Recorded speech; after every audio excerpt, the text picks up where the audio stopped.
Sobat Perempuan dimanapun Anda berada, kita jumpa lagi dengan YouTube channel Perempuan TV.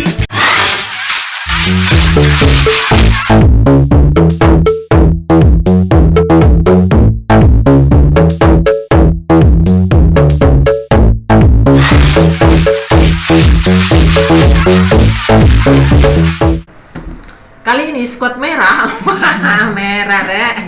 Biar semangat. Iya. Kita akan membahas tentang kesehatan ibu yang baru melahirkan serta kesehatan bayi yang baru dilahirkan yang unyu-unyu. Katanya ada istilah ya, ada istilah kalau seorang perempuan atau ibu yang barusan melahirkan itu menjalani masa nifas. Apa sih masa nifas itu? Jadi masa nifas itu masa pemulihan bagi ibu. Jadi rahimnya kan baru habis Terisi. ada anak, iya kan. Kemudian anaknya kan keluar, itu kan juga perawatan.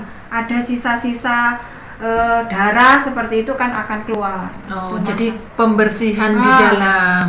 Iya.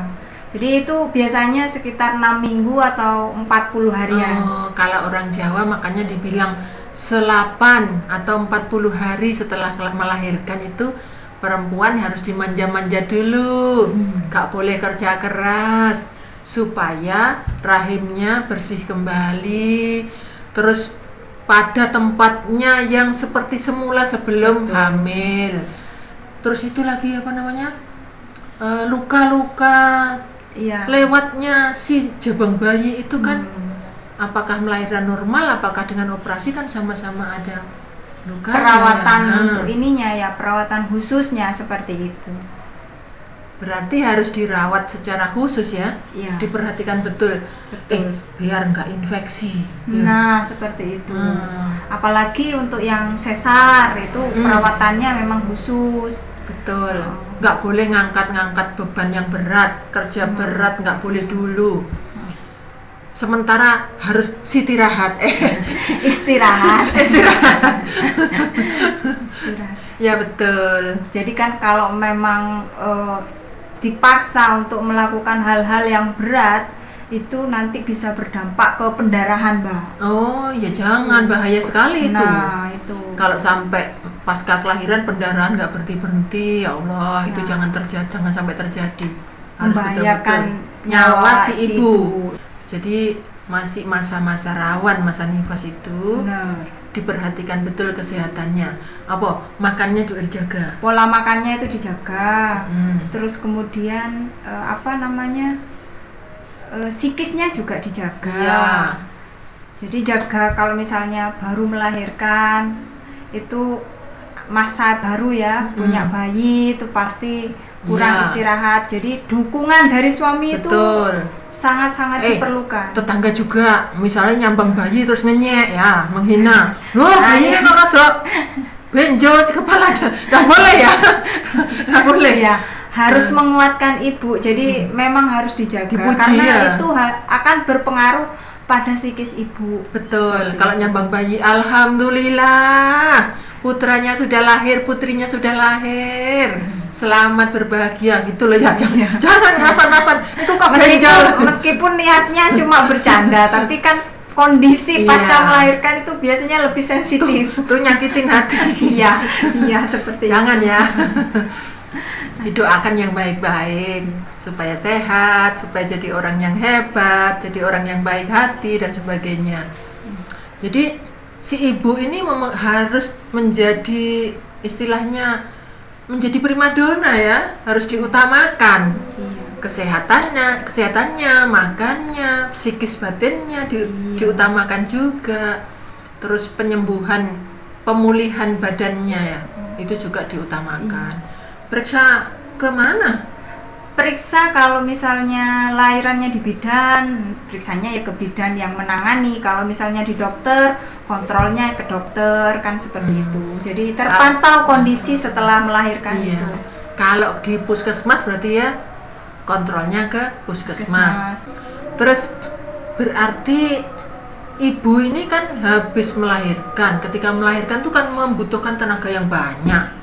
Betul Terus sekali. menahan sakit. Istilahnya bertaruh nyawa ya.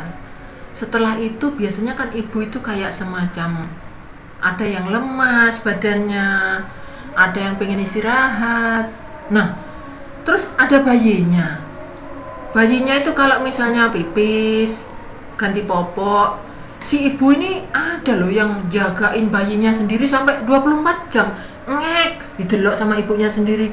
Lama-lama sakit perutnya. Gimana ya? Iya. Kurang istirahat akhirnya si ibu. Nah itu kalau misalnya hanya sekedar ganti popok, dukungan suami itu juga penting dalam keluarga. Apalagi dengan kondisi pasca melahirkan itu seperti itu. Jadi ibu itu juga terbantu. Betul. Bisa istirahat seperti itu. Jangan bagi tugas. Jangan bilang gini, aku wong lanang gak iso. Lek belajar mesti iso. Kan iya. Orang yang belajar itu tidak ada kata lain, semakin lama semakin sering belajar semakin bisa. Jadi jangan alasan lagi ya. Atau minta bantuan orang, misalnya suaminya sibuk, misalnya dengan membayar asisten, iya. Atau memanggil mak dukun untuk merawat memandikan ya. Iya, seperti itu bisa juga. Jadi ibu benar-benar bisa istirahat dan terbantu sekali seperti itu. Jadi yang utama keluarga harus membantu, mendukung dan mengupayakan supaya ibu ini bahagia serta terawat, begitu ya? Begitu. Iya. Jadi pemulihannya cepat juga kalau misalnya seperti itu. Bagus ya.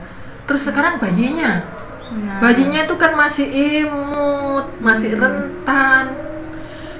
Saya itu mau tanya nih ya, kalau bayi itu makanannya apa ya? Kalau bayi biasanya setelah lahir itu ada yang namanya IMD. Apa IMD? Inisiasi menyusui dini. Jadi setelah lahiran anak itu akan ditaruh di dada ibunya. Dadanya ibunya. Dia akan mencari ini untuk menyusu. Untuk mencari di mana letaknya ASI. Nah, itu punya panduan sendiri ya dia ya, insting ya. Iya, seperti itu. Iya. Jadi ASI yang pertama keluar itu justru yang bagus, namanya kolostrum. Itu harus diberikan ya, nggak boleh dibuang. Karena ada yang dibuang. Itu jelek, warnanya kuning, dibuang aja. Justru itu yang bagus. Untuk menjaga imunnya. Nah, setelah proses IMD itu, jadi pemberian ASI eksklusif itu selama 6 bulan. Tetangga saya dulu ya, waktu saya kecil, saya masih lihat tetangga saya, anaknya baru lahir, terus katanya, ini lapar ini, diulek no gedang. Pisang itu diulek-ulek itu sama nasi, dikasih makan bayinya. Iya, kalau sekarang memang tidak boleh, tidak ada, sudah seperti itu tidak ada.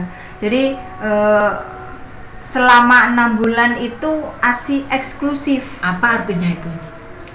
Itu karena memang belum saatnya perut si bayi ini kemasukan makanan, jadi hanya bisa menerima ASI dari orang tuanya. Berarti ASI eksklusif.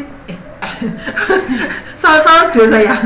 ASI eksklusif untuk bayi yang baru lahir selama mulai lahir sampai 6 bulan, makannya khusus cuman ASI, air susu ibu. Itu aja. Nggak boleh yang lain-lain. Iya.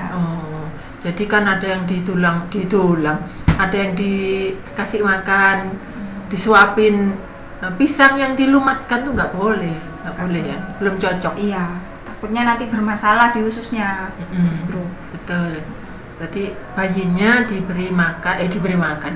Bayinya khusus hanya minum ASI. Iya. Permasalahannya, kalau ASINya nggak keluar, gimana? Kalau ASINya nggak keluar, ya sekarang kan ada susu formula. Iya. Bisa pakai susu formula. Sementara Tapi pengalaman awal-awal itu ASI memang nggak langsung keluar.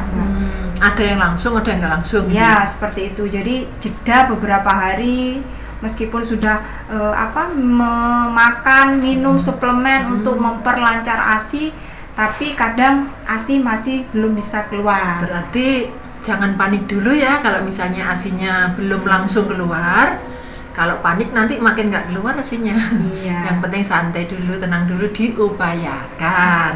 Saya punya tips itu, Mbak. Oh, apa tuh? Tips ini jadi pengalaman pribadi saya. Jadi memang setelah melahirkan ASINya itu tidak keluar, padahal sudah minum ini ya, suplemen apapun itu. Ramuan pelancar ASI. Ya? Kemudian saya kasih sufor. Nah, kemudian Susu formula. Ya. Bikin sufornya itu di gelas. Jadi ketika mau menyusui anak pada posisi menyusui itu, nah dialiri pakai ini, disendoi gitu loh.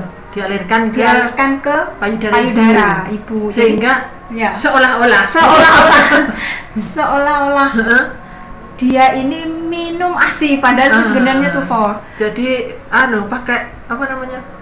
Pakai daya upaya. Ya, seperti itu. Kali tiba ya. Ya itu lumayan berhasil sekitar 2 harian. Akhirnya ini anak saya itu ASINya keluar lagi. Iya. Iya, karena sudah ada ini gerakan dari anak itu loh. Iya, jadi anak juga bisa membantu bagaimana ASINya ibu bisa keluar. Iya. Sedikit tips. Iya. Kalau memberikan ASI itu apa boleh misalnya yang kiri aja? Sebaiknya itu dua-duanya. Karena kan dua-duanya kan mengeluarkan kelenjar susu. Takutnya kalau misalnya tidak dikeluarkan itu akan berefek menjadi benjolan suatu saat. Oh, jadi kalau ASINya hanya diberikan yang sebelah saja, khawatirnya justru berisiko pada kesehatan ibu ya. Iya. Dan ini pernah terjadi, Mbak. Iya betul. Iya. Dan akhirnya kayak ada semacam benjolan. Itu baru terdeteksi ketika anak sudah di atas 2 tahun. Oh iya, kayak mengendap gitu ya. Iya, akhirnya ya operasi untuk pengangkatan benjolan. Iya.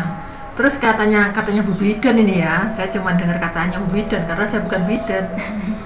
Katanya Bu Bidan, ASI yang kanan dan kiri itu ada fungsinya masing-masing. Yang satu sebagai obat atau penguat badan atau imunitas. Yang satunya itu sebagai makanan, katanya rasanya lebih manis. Jadi dua-duanya diberikan bergantian. Kalau yang satu saja nanti satunya iri. Jadi ibunya diperhatikan, bayinya juga diperhatikan, sekeluarga saling mendukung, saling berjaga, patroli 24 jam bersama-sama. Untuk awal-awal setelah melahirkan sebaiknya ibu dibebas tugaskan dulu dari semua tugas kecuali memberi ASI kepada bayinya. Jangan misalnya ganti popok sehingga ibu tidak pernah tidur nyenyak sehari semalam dan itu berlarut-larut menjadikan kesehatan ibu menurun, itu juga bahaya. Harapannya ibunya sehat, bayinya sehat. Jadi semuanya sehat, sekeluarga bahagia. Sampai jumpa lagi di kesempatan yang lain dengan YouTube channel Perempuan TV.